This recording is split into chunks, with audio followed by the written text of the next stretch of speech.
surprised at all in what we saw in game one? Is that kind of what you expected with the kind of rest coming into it? What are we thinking in the NBA Finals, Joe? Well, I'm thinking Spurs got a little dose of reality there yesterday. And listen, anybody expecting the Knicks to have just wilted and somehow bowed to a 22-year-old Victor Wembanyama, I think was sadly mistaken here. And you saw that yesterday. You saw the difference of what experience and a closer like Jalen Brunson brings to the table. You see what the experience and the failure of a Karl Anthony Towns in previous seasons, as well as Josh Hart. You see what it gets you. I mean, I'm a big believer in you've got to lose before you win in this league. And as talented as San Antonio was, they looked all sorts of that second half was not good for them. And the Knicks have done exactly what the Knicks have done all postseason long, and that is make in-game adjustments and finish you off in the second half. And that's exactly what happened. We thought they'd be a little rusty, but Scott Foster was the ref last night, Dan. So when that happens, you usually get 15 free throws to 3, I think is what the Knicks had in the first half. I had me and my clients, we were on the Spurs in the first half because that's what they've done really, really well. And certainly they were up by 7 at the break. So that was great. But ultimately, the opportunities to jump in on the Knicks, I've been screaming for weeks, certainly in the predictive markets. When we bought in on them, they were 22, 23 cents, Dan. Right now, after winning one game, they are hovering around 56 cents. Could have bought it in at 22, 23, and you didn't need them to win the NBA title, Dan. You just needed them to win one game, and you could have doubled your money in 2 weeks.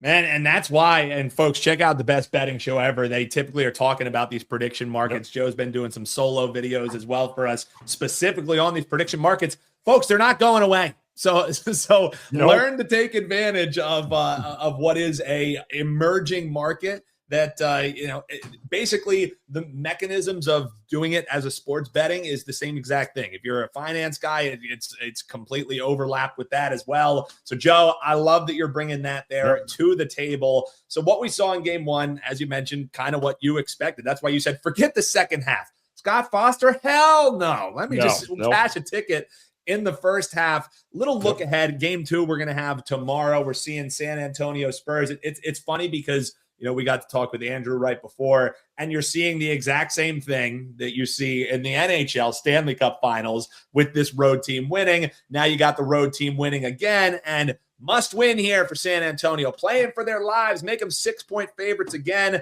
Total has dropped down 4 points from what was the game one total. What are you expecting here in game two? I know you got to finalize what the bet will be, but what are you thinking after seeing game one? Well, a couple of things came to fruition. We mentioned it on the Best Betting Show yesterday, and it hit again, is that there are just some trends, and I'm not a big trends guy because there's just too many variables that come in with random trends, like on a Tuesday after 1 o'clock. We've talked about these things.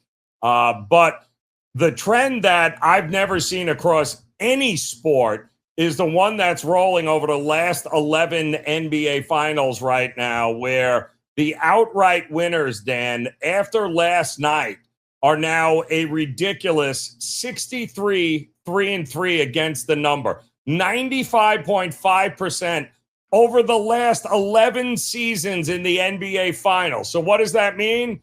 That means if you liked the Knicks, there is no reason to take them any place other than the money line. And if you like the San Antonio Spurs coming into this game too, because they have to win it, don't be scared of the -6 or 5.5 or 6.5. 63-3-3 against the spread. The outright winner of games over the last 11 seasons says, don't be worried about the spreads if you like underdogs. It's all about money lines. And don't be worried about laying it with favorites, because not only are they winning, they're covering, Dan. A perfect 7-0 last year, now 1-0 already in this year's finals. There are some trends that are just not created equal. This is one where don't even bother. If you like the Knicks in a game, bet them on the money line. If you like the Spurs, don't worry about the spread. Just go ahead and lay it, because nobody is getting beat or nobody is losing an ATS and winning the game here, Dan. It doesn't happen in the NBA Finals. Yeah, I mean, a 63-3, dude. That's not, you can't even say, oh, that's prescriptive. You know what I mean? That's just that's becoming a fact of life. You know what I mean? So it could go the opposite way for a couple different series, and it still would be an insane trend. So yeah, just in any sport, much less the NBA. I mean, I've never seen anything that ridiculous in any sport. So it just goes to show you, when you get to this time of year in the NBA, the books aren't, these markets aren't as tight. It's not the NFL. The books are not this tight. The winners are covering as favorites, and the dogs, well, they're covering by winning outright. Yeah, 1,000%. So if you're a person who had a +4.5 Knicks ticket last night, what the hell were you doing? What the heck? Listen to this show. No idea. Listen to the best betting show ever. Be subscribed to WagerTalk, and you would have made yourself a hell of a lot more coin. All right, I love it. WT.buzz/JR. We'll talk about what Joe Raineri has rocking for his clients tonight for sure. WT.buzz/JR. Before we talk this last game, Joe, what are we rocking with clients? I know we got the look ahead as well. A great all-day access past 3 days. You're going to get an extra 3 days for the same exact price. So this is a great time to lock that in as we head towards the weekend. Yeah, I'll have the NBA play up here this afternoon for tomorrow. Now a 15-4 run in the NBA playoffs, Dan. So we're absolutely crushing it there. We're also crushing it across all sports, including Major League Baseball right now. And I do want to let folks know I have a play up tonight that you can get over at my page at WagerTalk.com. But guys, don't sleep on the free plays that we have on our pages at WagerTalk.com either, because you'll look, there's 7 straight winners that I have posted on there for you in Major League Baseball. So don't forget about those, guys. I mean, it's great information, gives you all the write-ups, gives you an idea how we approach these games. Major League Baseball is the ultimate grind. I love it. It's one of my favorites to actually handicap here. And because it's not something you can do 1 week and then take 4 weeks off and then come back to it. So it is a 162 game grind. And I'm telling you right now, don't miss out on those free plays either on our pages. 7-0 straight up there. We swept it again last night on the board of Major League Baseball. We're going to do it again here today. So make sure you take advantage of that 3-day buy 3, get 3. Damn, what, $69? I mean, with all the games we got coming up in Major League Baseball, plus through the weekend now of the NBA Finals, take advantage of it for $69. Doesn't make any sense. Don't buy a single play. No. Go get the $69 and get every play for 6 days delivered to you directly into your mailbox.